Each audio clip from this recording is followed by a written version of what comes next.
Bismillahirrahmanirrahim. Alhamdulillahirabbil alamin. Allahumma salli wa sallim ala nabiyyina Muhammad wa ala alihi wa sahbihi ajma'in. Rabbi syrah li sadri wa yassir li amri wa hlul 'uqdatam min lisani yafqahu qawli. Allahumma arinal haqqa haqqan warzuqna ittiba'. Ya Allah, tunjukkanlah kami yang benar itu adalah benar dan permudahkanlah bagi kami untuk mengikut kebenaran tersebut. Wa arinal batila batilan warzuqna ijtinabah. Ya Allah, tunjukkanlah kami yang batil itu adalah batil dan permudahkanlah bagi kami untuk menjauhkan diri daripada kebatilan tersebut. Wahdina limakhtulifa fihi minal haqqi biidnik. Bila kami petunjuk dalam isu-isu yang diperselisihkan dengan izinmu, innaka tahdi man tasha' ila sirati mustaqim. Sungguhnya engkaulah yang memberikan petunjuk kepada siapa yang kau inginkan ke jalan yang lurus. Na'udzu bikalimatillahi tammah min kulli syaitanin wahammah wa min kulli ainin lammah. Muslimin muslimat yang dirahmati Allah, pertama-tama terimalah salam ukhuwah daripada saya. Assalamualaikum warahmatullahi wabarakatuh. Selamat datang saya ucapkan kepada semua ke dalam sesi kita pada malam ini. Sama-sama kita ingin mengupaskan kitab Q&A Fiqh Perubatan karangan Dr. Muhammad Rafiqi. Hari ini merupakan sesi kita yang ke-25 dalam mengupaskan kitab ini. Kita masih lagi berada pada bab yang kelima, satu bab yang panjang, bab yang membahaskan isu-isu yang ada kaitan dengan taharah, isu-isu fiqh yang ada kaitan dengan bersuci. Pada sesi minggu lalu kita membincangkan berkaitan dengan hukum hakam yang berkaitan dengan jabirah. Kita bahaskan kalau sekiranya seorang Muslim ditimpa kemalangan ataupun dia cedera, perlu letakkan plaster kat tangan, perlu letakkan balutan di tangan. Kan? Bagaimana cara dia mengambil wuduk kan? Itu yang kita dah bincangkan pada sesi minggu lalu. Kan? Hukum hakam yang berkaitan dengan jabirah. Hari ini insya-Allah taala kita nak beralih ke dalam satu perbahasan yang baru insya-Allah taala. Perbahasan kita pada malam ini adalah berkaitan dengan hukum hakam yang ada kaitan dengan tayamum. Jadi sang pengarang ketika mana dia bahaskan tentang bab taharah ni, iaitu bab yang kelima, beliau memuatkan perbahasan yang ada kaitan dengan tayamum. Beliau memulakan perbahasan tentang tayamum dengan memberikan takrif, memberikan pengertian, penjelasan berkaitan dengan makna tayamum. Jadi kata beliau, tayamum ni daripada sudut istilah para fuqaha, menurut makna yang diberikan oleh para ulama fikih kita adalah menyampaikan debu tanah ke wajah dan kedua-dua tangan dengan syarat-syarat yang khusus. Jadi kita semua tahu orang Islam ni, kita ni kalau hukum asal, kita ni kalau nak salat, kita nak suci daripada hadas kecil, kita perlu berwuduk kan, mengambil wuduk. Kita juga tahu kita ni sebagai orang-orang Islam, kalau sekiranya mengalami hadas besar, maka hendaklah kita mandi hadas besar. Okay. Dalam Islam juga, kan berdasarkan Quran, berdasarkan hadis Nabi SAW, kalau sekiranya air tak ada, kan? Air tak ada untuk berwuduk, air tak ada untuk mandi hadas, maka di sana ada keringanan yang diberikan oleh Allah Subhanahu Wa Taala. Keringanan tersebut adalah keringanan untuk kita menyucikan diri dengan menggunakan debu tanah. Kan? Itulah yang dipanggil sebagai tayamum. Berbeza dengan wuduk dan berbeza dengan mandi hadas. Kalau berwuduk, kita diwajibkan untuk membasuh dan juga menyapu 4 anggota badan.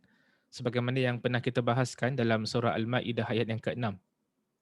Allah Subhanahu Wa Taala perintahkan kita ketika mana mengambil wuduk untuk membasuh muka kita. Allah Subhanahu Wa Taala perintahkan kepada kita untuk membasuh kedua tangan kita hingga ke siku, tangan kanan dan kiri. Allah Subhanahu Wa Taala perintahkan kita untuk sapu kepala kita. Allah Subhanahu Wa Taala perintahkan kita untuk membasuh kaki kita sehingga ke buku lali.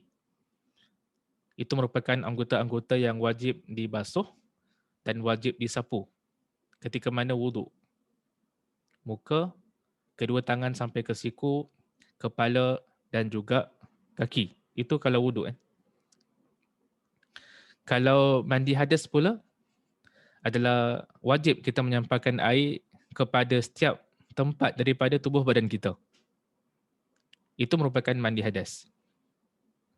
Adapun tayamum, dia berbeza daripada wuduk dan dia juga berbeza daripada mandi hadas. Wuduk ni, kata para ulama, anggota wuduk cuma dua sahaja. Yang pertama adalah wajah dan yang kedua adalah kedua-dua tangan. Tangan yang kanan dan juga tangan yang kiri. Dan dalam bertayamum ni ada syarat-syarat yang tertentu, ada syarat-syarat khusus yang dibincangkan oleh para ulama kita. Jadi tayamum tu dia adalah menyampaikan debu tanah ke wajah dan kedua tangan dengan syarat-syarat yang khusus. Dalam bahasa Inggeris seringkali dipanggil sebagai dry purification. Itu kalau sekiranya tidak ada air ataupun tak boleh menggunakan air ketika mana berwuduk ataupun mandi hadas. Dan kata para ulama kita, hukum tayamum ini disyariatkan pada tahun yang ke-6. Tahun yang ke-6 Hijrah.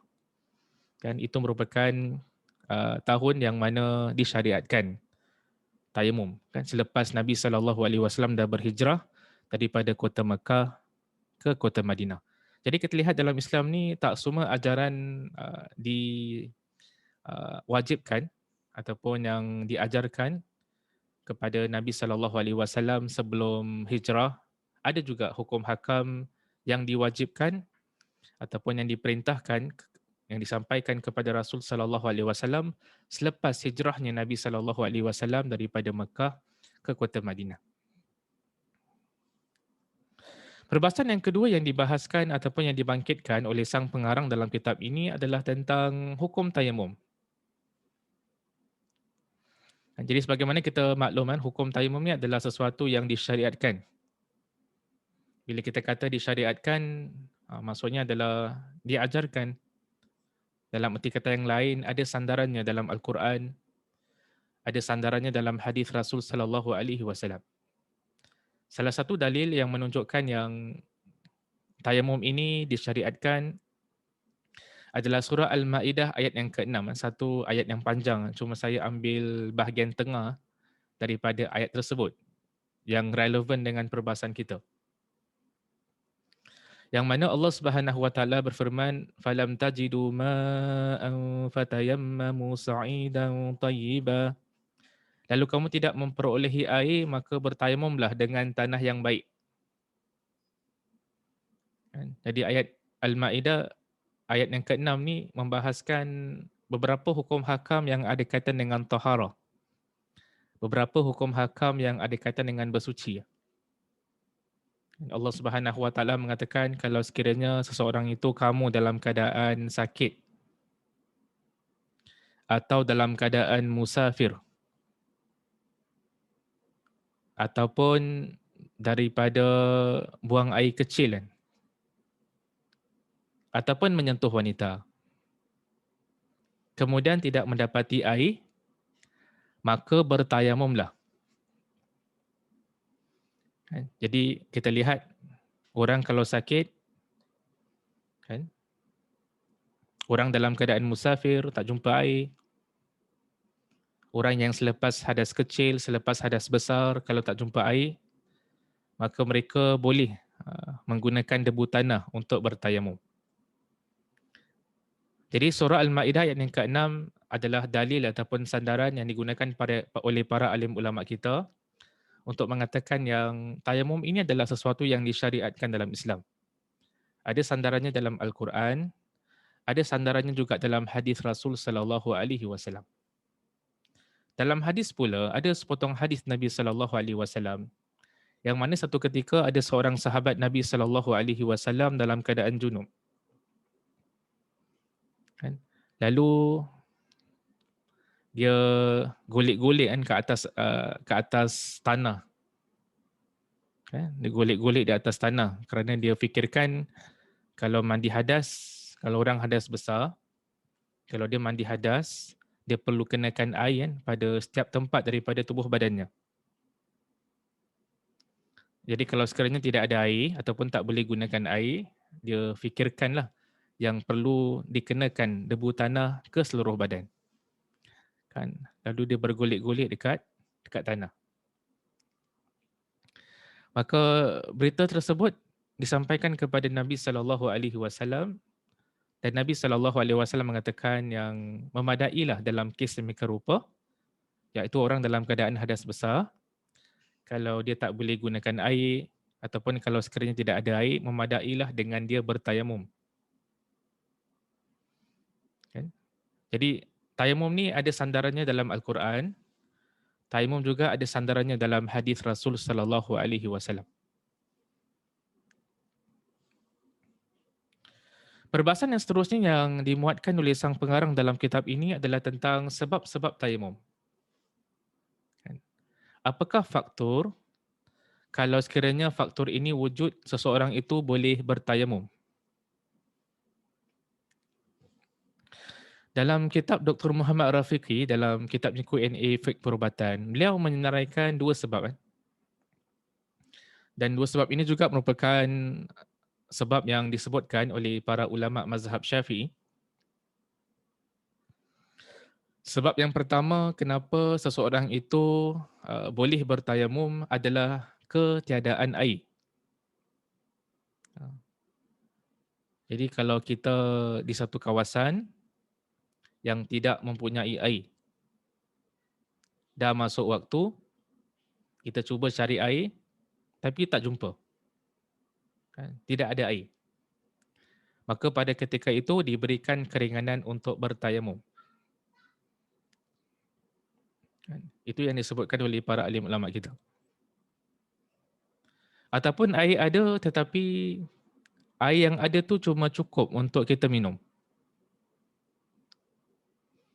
Kan? Jadi kalau air ada tapi hanya cukup untuk kita minum, maka kata para ulama dalam keadaan tersebut, kita gunakanlah untuk minum. Kita tak perlu gunakan air tersebut untuk berwuduk. Kan? Dalam keadaan tersebut, kita boleh bertayamum. Jadi itu merupakan sebab yang pertama, itu merupakan faktor yang pertama yang membolehkan seseorang itu bertayamum. Yang kedua adalah bila terdapat keuzuran. Air ada. Tetapi kalau menggunakan air tersebut, barangkali boleh memberikan kemudaratan kepada diri seseorang. Seorang itu dah ada sakit. Kalau dia menggunakan air, walaupun air ada, takut-takut dia akan memberikan kemudaratan kepada orang tersebut. Orang tu sakit pada kulitnya, kalau gunakan air, maka dia akan menerukkan lagi keadaan sakit orang tersebut. Air ada tapi orang tu dia ada sakit, yang mana kalau sekiranya menggunakan air, dia akan melambatkan lagi proses penyembuhan.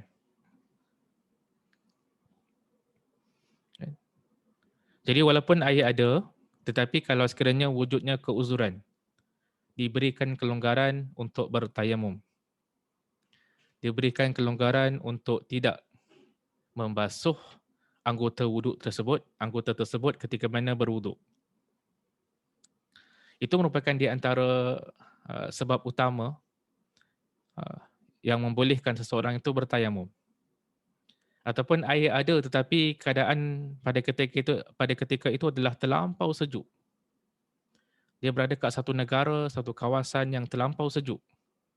Yang mana kalau gunakan air boleh memberikan kemudaratan kepada diri orang tersebut. Jadi kita lihat dalam Islam ni juga memikirkan tentang kemaslahatan hamba-hambanya. Allah Subhanahu Wa Taala memikirkan tentang kemaslahatan hamba-hambanya.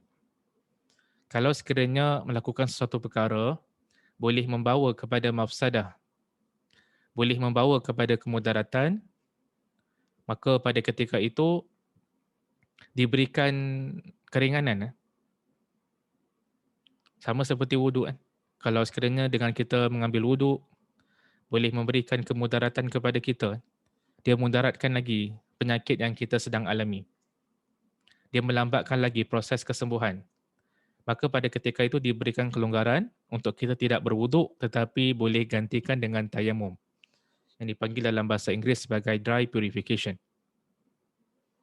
Ini selari dengan firman Allah Subhanahu wa taala dalam Al-Quran, wala tulqu biaidikum ila tahlukah. Janganlah kamu mencampakkan diri kamu ke dalam kebinasaan. Jadi Islam melarang kita daripada mudaratkan diri sendiri. Ajaran Islam melarang kita daripada memberikan kemudaratan kepada orang lain. Dalam Islam, apa sahaja perkara yang boleh memberikan kemudaratan kepada diri sendiri, apa sahaja perkara yang boleh memberikan kemudaratan kepada orang lain, kebiasaannya perkara tersebut adalah diharamkan dalam Islam, adalah dilarang.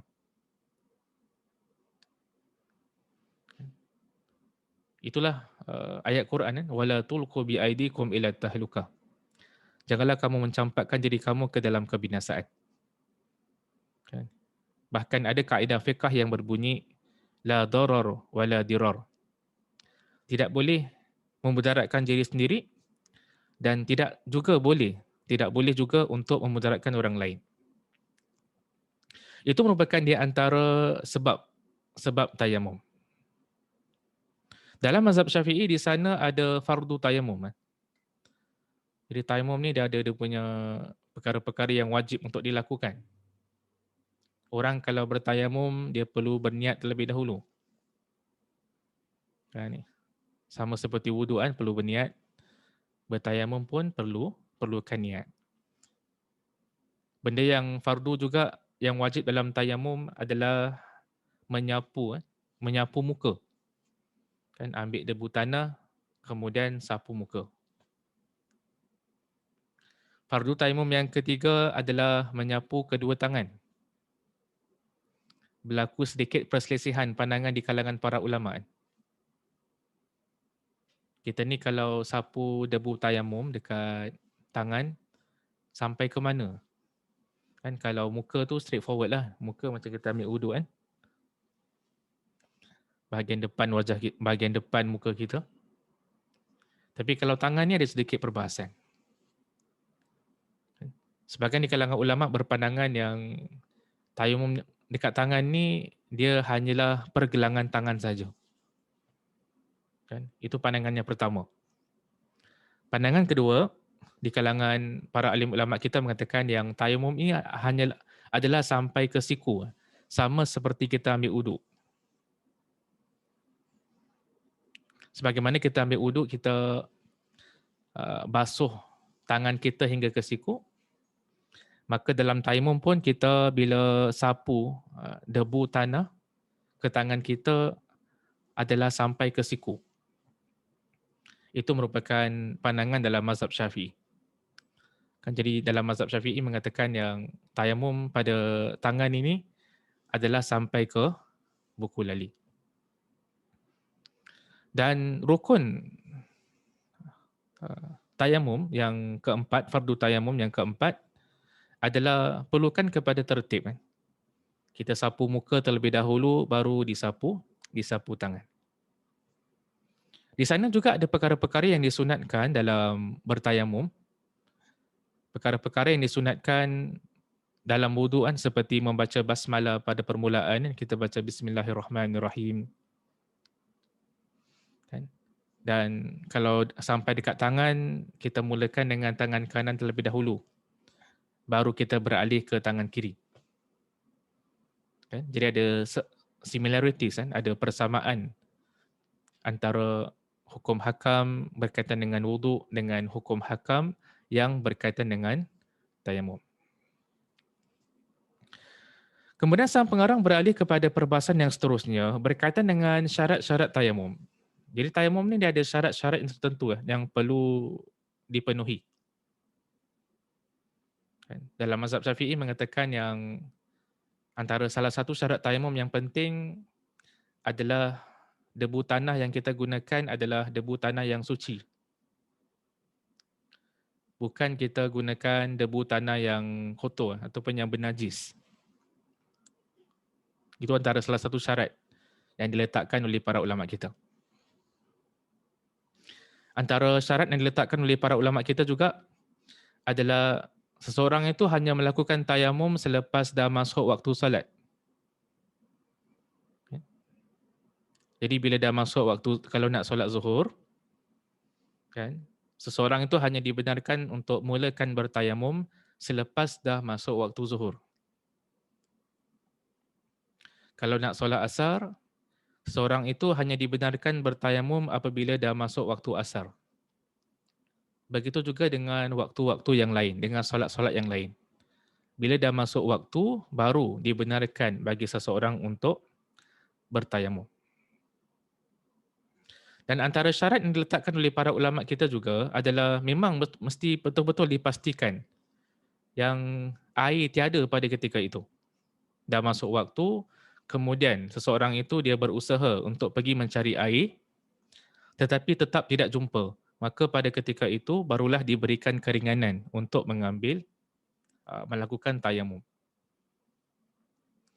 Dan antara syarat yang diletakkan oleh para ulama kita juga adalah mesti ada qasad, mesti ada niat. Ketika mana menggunakan debu tanah untuk bertayamum, mesti ada niat, kan, untuk menyampaikan debu tanah tu ke anggota tayamum kita, iaitu ke wajah kita dan juga ke kedua tangan kita.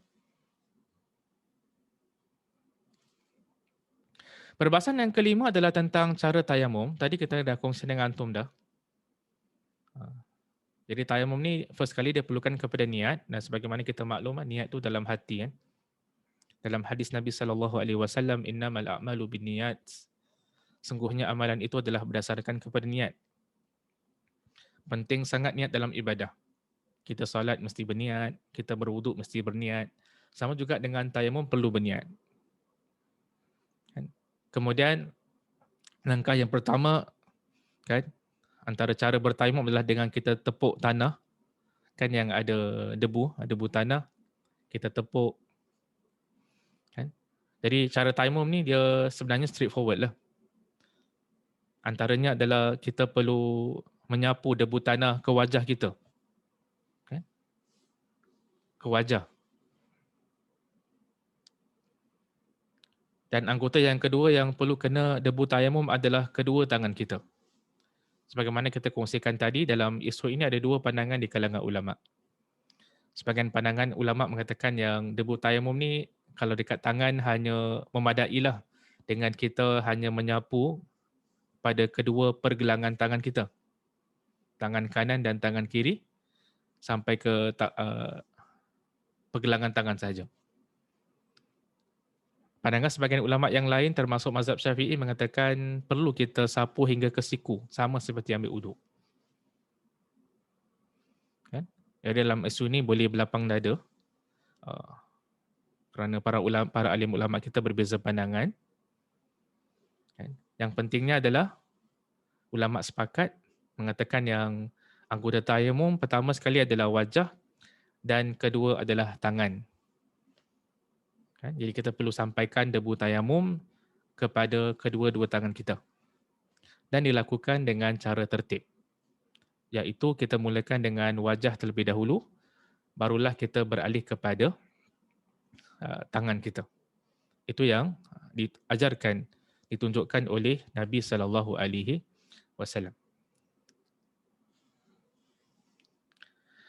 Ada satu perbahasan yang dibangkitkan oleh sang pengarang kitab ini. Apakah yang perlu dilakukan sekiranya pesakit tidak boleh berwuduk dan tayamum? Kita dalam Islam, Allah Subhanahu Wa Taala ajarkan kita dalam surah Al-Maidah, perintah kalau nak dirikan salat, dalam keadaan kita berhadas, kita perlu mengambil wuduk.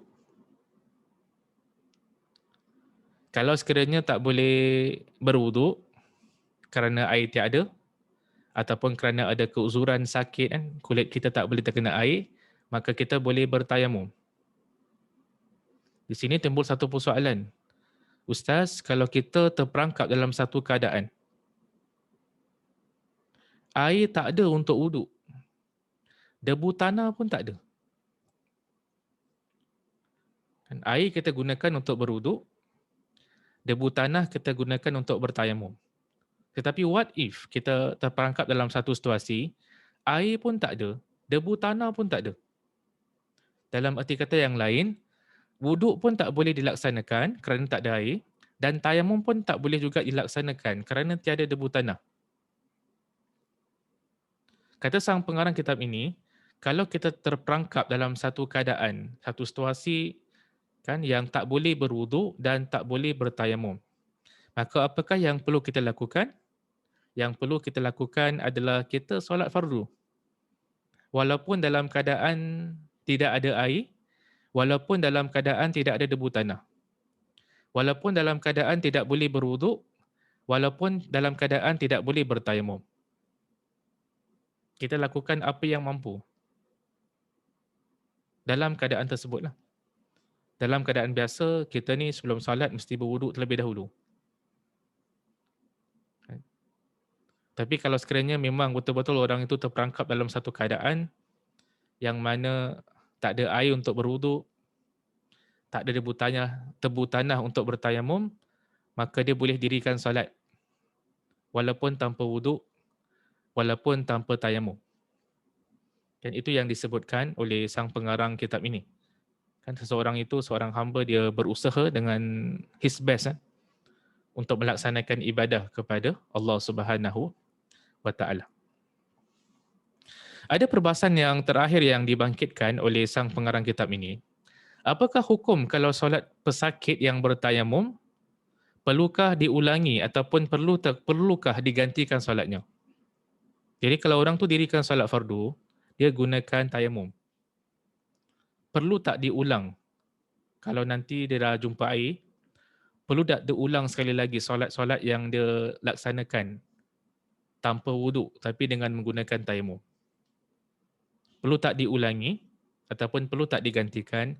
Ini adalah satu isu yang tidak disepakati oleh para ulama kita. Cuma pandangan peribadi sang pengarang kitab ini, dia lebih cenderung kepada pandangan kalau seseorang itu telah melakukan his best. Dia memang tak jumpa air, jadi dia bertayamum. Menurut pandangan sang pengarang kitab ini, iaitu Dr. Muhammad Rafiqi, dia lebih cenderung kepada pandangan tidak perlu diulang solat tersebut. Jadi soalan yang ketujuh ni, perbahasan ketujuh ni adalah satu isu yang diperselisihkan oleh para alim ulama kita. Cuma pandangan peribadi sang pengarang kitab ini, dia lebih cenderung kepada pandangan tidak perlu diulang. Kan kerana dia telah melakukan yang terbaik kan pada ketika itu. Okay.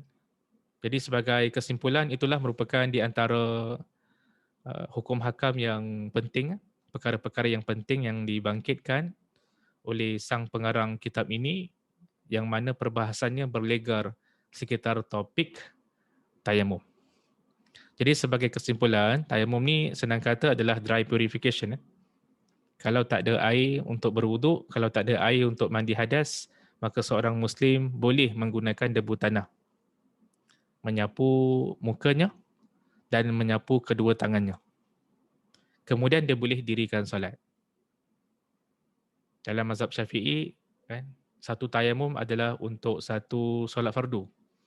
Adapun kalau nak solat fardu yang seterusnya, kan, maka perlukan kepada tayamum yang baru. Itulah merupakan perbahasan-perbahasan penting yang ingin saya kongsikan pada malam ini. Kalau sekiranya ada kebenaran dalam apa yang disampaikan, itu datang daripada Allah Subhanahu wa Ta'ala. Kalau sekiranya ada kesalahan, ada kesilapan, kekurangan dalam penyampaian, itu datang daripada diri saya sendiri. Kita tutup dengan tasbih kafarah. Subhanakallahumma wa bihamdika asyhadu an la ilaha illa anta astaghfiruka wa atubu ilaik. Saya akhiri dengan Assalamualaikum warahmatullahi wabarakatuh.